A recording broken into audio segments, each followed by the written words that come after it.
अच्छा, ऐसा धोखा हमारे साथ किया, भोगोगे तुम। ये जो निकलता है ना, भोगोगे, ये अकाट्य होता है। क्योंकि किसी का भी हृदय, मान लो किसी भी जीव जंतु को आप कष्ट दें और उसका हृदय आह भर जाए, तो वो आह वज्र की लीक है, तुम्हें भोगना पड़ेगा। वो आह किसी की ना लेना जिंदगी। कोई ऐसा कोई आह भर करके कह दिया तुम समर्थ हो, हम तो कुछ कर नहीं सकते, और अंदर से दुखी, फिर तुम्हारी सामर्थ्य काम नहीं करेगी, मिट्टी में मिला देगी। ऐसा नहीं कि आप जो कर रहे हैं कोई देख नहीं रहा, कोई हिसाब किताब नहीं, जो कर रहे हैं अवश्य में भोक्तव्यम, बहुत सावधान।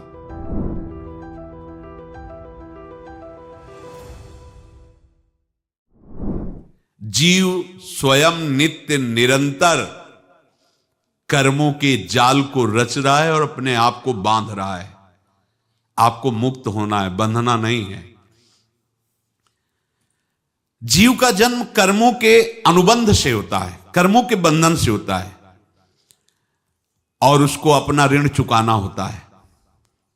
कर्मानुबंध ये बहुत सूक्ष्म विषय है।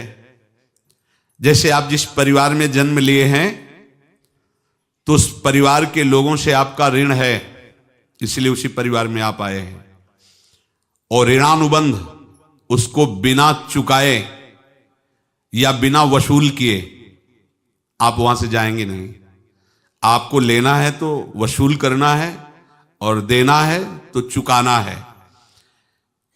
ये पूर्व के जन्मों से निश्चित किया गया है। जैसे किसी के यहां पुत्र हुआ, जन्म से ही पैसा खर्चा शुरू हुआ, जो बड़ा हुआ तो उद्दंडता के द्वारा मार पूरे परिवार को क्लेश पर क्लेश देता चला जा रहा है। ये तुम्हारे कर्म का फल है। या ऐसे शक्तिहीन बुद्धिहीन ऐसे पागल पूरे जीवन सेवा करो, तुमसे अपना हिसाब चुकाने के लिए वो आया है।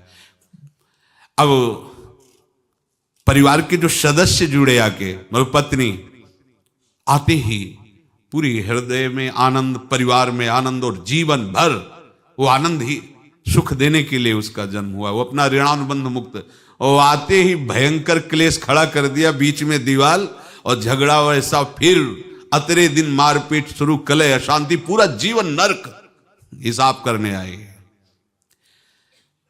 यहां ऋण चुकाए बिना कोई जा नहीं सकता, ऋण चुकाना पड़ेगा।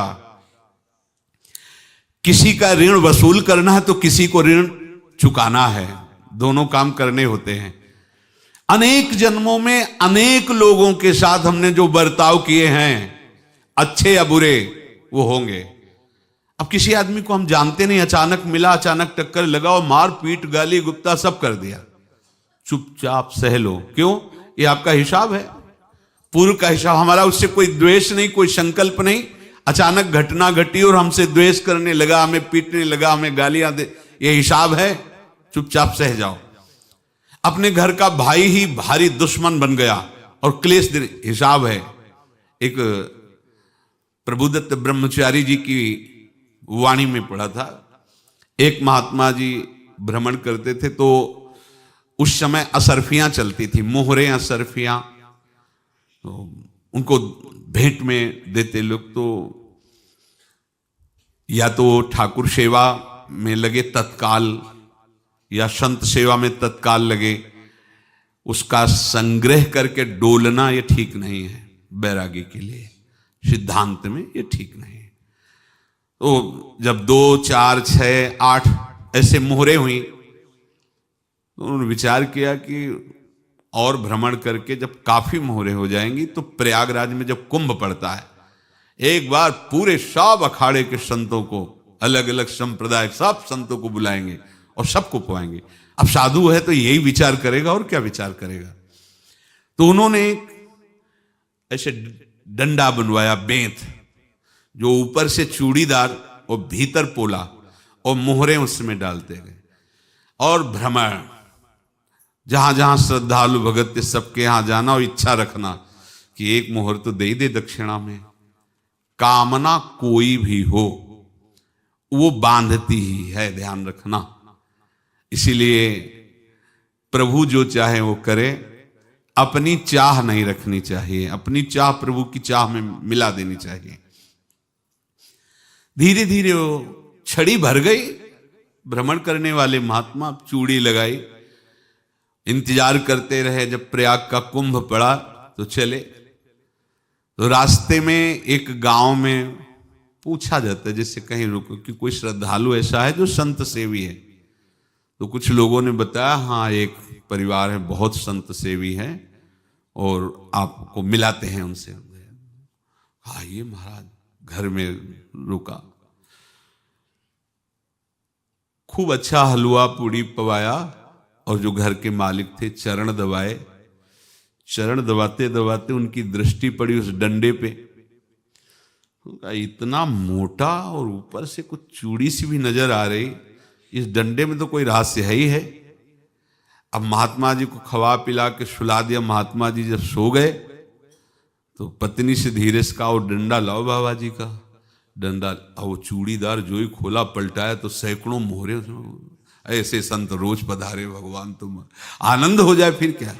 पत्नी से कहा, नाप के कंकड़ लाओ। वो तो महात्मा जी तो खाए खीर पूड़ी, आराम से सो रहे। रात में पूरी प्लानिंग करके उसमें कंकड़ भर के चूड़ी लगाकर सिराने रख दिया, सारी मोहरें हटा ली।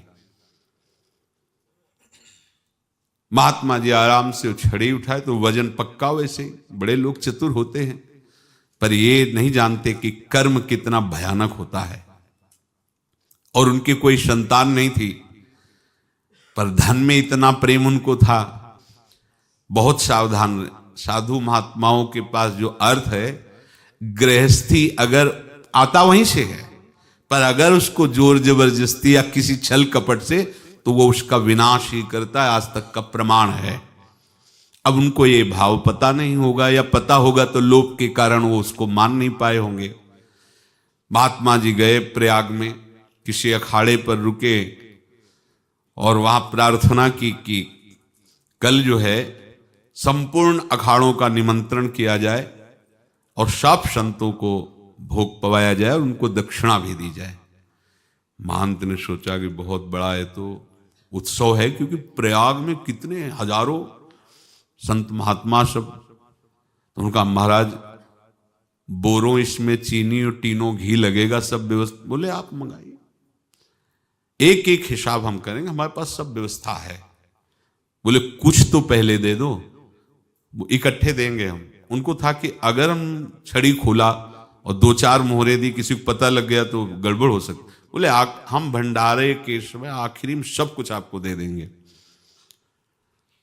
ठीक है।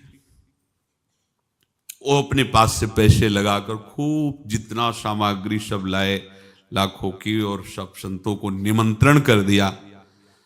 संत जन निमंत्रित हो गए, भंडारा बन रहा है। तब वहां के महंत है और उनका देखो भंडारा भी बन रहा है, संतों को निमंत्रण।